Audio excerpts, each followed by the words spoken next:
Hi అండి. ఇదిగో మీకంతా ఏం కనిపిస్తుంది? అది గెస్ట్ చేయండి. అన్ని కొబ్బరి చెట్లు, ఈ చివరి నుండి ఆ చివరి, ఈ చివరి అయితే పెద్దగా ఏం లేవు. ఇది ఎండ్. ఓకే, ప్రహరీ అక్కడ పని వాళ్ళు ఏదో చేస్తున్నారు కూడాను. అయితే ఇది కూడా లాస్ట్ కాటేజ్. అయితే చూసా కదా, కెరటాలు వస్తున్నాయి కదా, అంత అర్థమైపోయింది మీకు. ముందు ఉండండి. ఇక్కడ ఉన్నటువంటి నేను ఎక్కడున్నాను? సూర్యలంక బీచ్. ఎక్కడ తెలుసా? బాపట్ల రైల్వే స్టేషన్కి దాదాపు 10 కిలోమీటర్లు ఉంటుందండి. కానీ అక్కడ నుండి వస్తుంటే కూడా చాలా మజా ఉంటుంది అనమాట.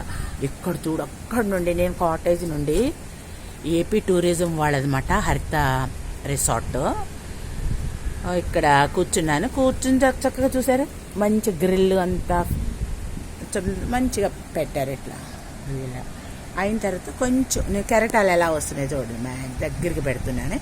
ఆ పై నుండి కూడా మనం కెరటాలు చూడాలి. ఇక్కడ నుండి కూడా ఇది ఎక్కడ నుండి ఇది కనిపిస్తుందా? ఏది ఇది గోడలా ఉంది కదా, గోడ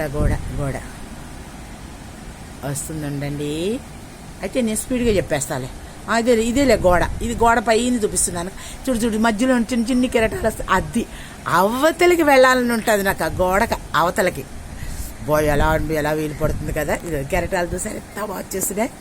ఇది మా కాటేజ్ దగ్గరికి, అంటే ఇది ఫెన్స్ ఉంది, గోడ ఉంది కాబట్టి పెద్ద ప్రాబ్లం లేదు. హ్యాపీ కదా. నేను చాలా ఆనందపడా.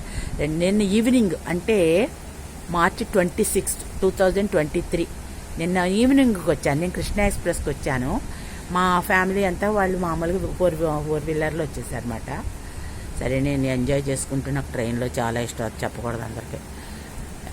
ఔషధ గుణాలు ఉన్నటువంటి మనకు గాలులన్నీ ఆ ట్రైన్లో ఉండి, అంటే పిచ్చి కూడా ఉంటాయి ఫ్యాక్టరీస్లో ఉన్నటువంటి అవి కాదు. అవి వదిలేస్తే ఆ పొల్యూషన్ కంటే చాలా మంచి ప్రకృతి ప్రసాదించినటువంటి గాలులు చాలా ఉంటాయి. కాబట్టి నేను అవి ఆస్వాదిస్తూ ఎక్కువ ట్రైన్కి ప్రిఫర్ చేస్తాను. బట్ కానీ కృష్ణా ఎక్స్ప్రెస్ సికింద్రాబాద్ టు తిరుపతి కాబట్టి కొంచెం వేడి ఉందిలేండి మధ్యాహ్నం. Okay, leave it. కానీ ఇది ఎంత చక్కగా పొద్దునైతే మేమైతే ఉదయాన్నే సన్ రైజ్ అవుతూ ఉండగానే గబగబా వెళ్ళేసి ఆ సముద్రుడు ఆ సాగరంలోనే అలా కూర్చుకుని, నాకు మా ఫ్యామిలీ వాళ్ళు కొంచెం దూరంగా అంటే వాళ్ళు ఉన్నారు. నేను కొంచెం ఒక సెపరేట్గా, నాకు అట్లా ఉంటేనే నాకు ఫుల్